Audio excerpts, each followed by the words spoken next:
आम्ही रोज या पुलावरून 15-20 पोरांना घेऊन जातात।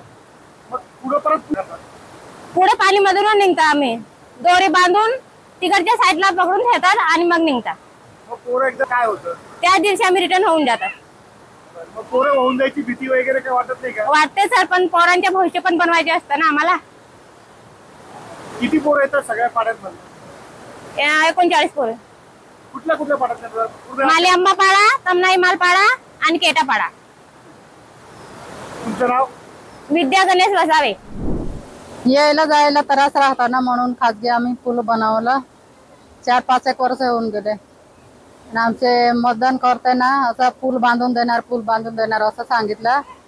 मी आपला पुढारी लोकांना पूल बी नाही बांधून देते, आमचे अडचण राहते ना, म्हणून त्या शाळावाल्याला यायला जायला त्रास राहतो, अंगणवाडी पण त्रास राहतो आणि बाजारात जायचे बहुत त्रास राहतो। दवाखान्यात आणि गरोदर बाई पण दवाखान्यात घेऊन जाते, आज म्हातारे माणसं पण दवाखान्यामध्ये घेऊन जाते, इथेच घेऊन जाते ना, त्रास राहतो म्हणून तर पूल बांधले आमचे खाजगी।